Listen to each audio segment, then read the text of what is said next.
Hello, YouTube viewers, and welcome to the third interview cast, the co-cast with the pros. It's what I'm now calling SchickySC's co-pro cast. I love it. It's one of my favorite things to do right now, and I can't wait to do it some more when the beta comes up. Anyways, yeah, once again, this is SchickySC. Check out my YouTube channel, youtube.com/SchickySC, and this is brought to you once again by GLHF.it. And go ahead and check out their YouTube channel, obviously what you're watching this on now, and check out their website as well. They have a really neat blue tracker up now as well, which allows you to track StarCraft 2 blue posts. So awesome, awesome. And as you can see by the banner, guys, I have my special guest here with me, Demuslim. Go ahead and introduce yourself, Demuslim. Okay. Oh, my SC2 beta just closed down. But anyway, I'm Ben Baker. That's my real-life name. I'm 20 years old. My alias is Demuslim. I play for Team MTW, and I play Terran in StarCraft 2.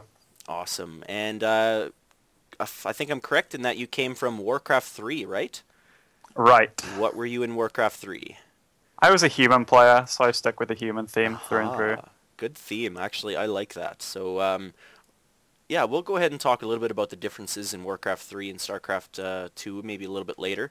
But why do you think you made the switch to StarCraft 2? Were you just getting bored of Warcraft 3, or was it just getting a little too old? A bit of both, I guess. Warcraft 3 has been pretty slow, pretty stale within the last few patches. It's been pretty much ruled by one race, specifically Orc. And it's pretty much brought the game to a dead end. And when StarCraft 2 was announced, like it was being brought out pretty soon, I just thought, wow, this is a great opportunity. And yeah, jumped on ahead. That's awesome. Are you playing with quite a few of the players you played Warcraft 3 with now? Mainly, like towards the start of the beta, it was me, Hasu, and Lucifron. We were the main three, I guess, from Warcraft 3. Okay. And I think as three as well, we had probably the best results from the Warcraft 3 players early on. Ah, awesome. Yeah, actually, I think I remember watching a show match between players from StarCraft 2 or StarCraft 1 versus the players from Warcraft 3. I don't remember who casted that, but it was near the early beta, I should say. But it was pretty interesting to see. Anyways, I cannot actually remember that. You do or don't remember that, or? I don't remember that at all. No. Yeah, I can't remember who casted it. It might have been HD or Husky, but okay. yeah, I'll have to go ahead and check that out later again. So yeah, I'll go ahead and get into the game here. We've got Lost Temple TVT, and I'm going to go ahead and start the replay in 3, 2, 1, start. So yeah, we've got you spawning as the red Terran at the 3 o'clock position, and we've got your opponent Tarson, very popular as well, spawning as the yellow Terran in the 9 o'clock position. So first of all, Earl, I want to get your opinions on this map.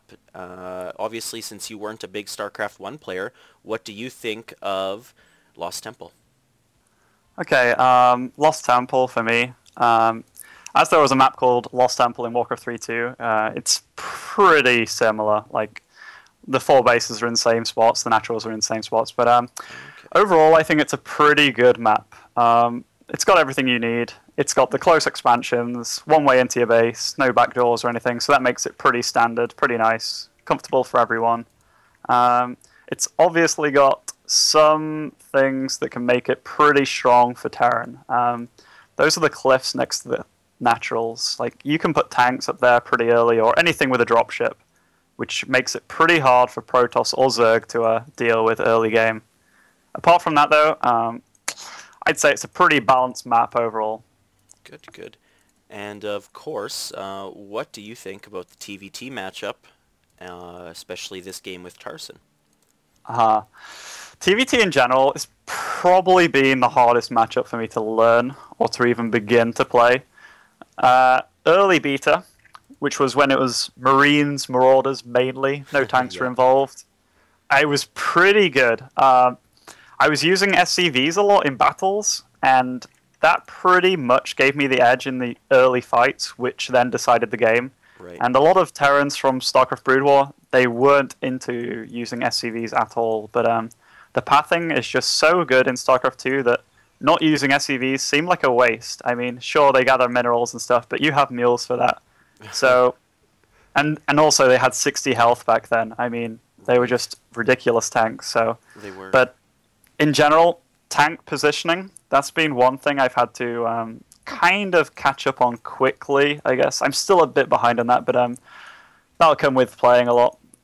This game in particular, it's very tank orientated and not Vikings, but Marauders. I expected him to play Vikings, but he didn't at all, so that was a bit odd. Do you think Vikings hold a really, really large part of the TVT battle? Yes, absolutely. In this game, you'll see that me having Vikings, well, I won't spoil it completely, but I get a lot of vision advantage. I get there's a battle early on that I take full advantage of. Although he's got a slightly bigger army, I believe, he micros it incorrectly. Okay. Which, again, I think that's from having a Brood War background or a Warcraft 3 background. My play, especially in the early days, focused heavily on micro and my strategy being down to a T, whereas Tarson is a player that relies heavily on his macro, I guess. Okay. So the early fight that takes place, I win because of micro. He missed micros a little, but yeah. So that decides the game. But usually, you get lines of tanks, and then turrets, and then you get Vikings. And to have any sort of say in the game, you have to have air control. You have to. Yeah, air superiority in TVT does seem to be the large factor, and I kind of hope it evolves a little bit beyond that. But because it just seems so one-sided. I mean, TVT, it's almost like almost as bad as ZVZ, where you only see Speedling, Baneling, and maybe late game or maybe mid game. But I kind of hope there's some more diversity with the builds later on in StarCraft 2's life cycle. Well, yeah, like as you said, you brought up Zerg. The games recently where it's turned into Baneling, and you send one Zergling to kill one Baneling, and you run Banelings in one by one. I mean. Yeah. Well, it's very micro-intense, and it's not that fun to watch. I mean, Zerg at the start, I must admit, I kind of liked it. You had a massive roach fights. At least you had expos going down and stuff, whereas now it's you expo, you lose.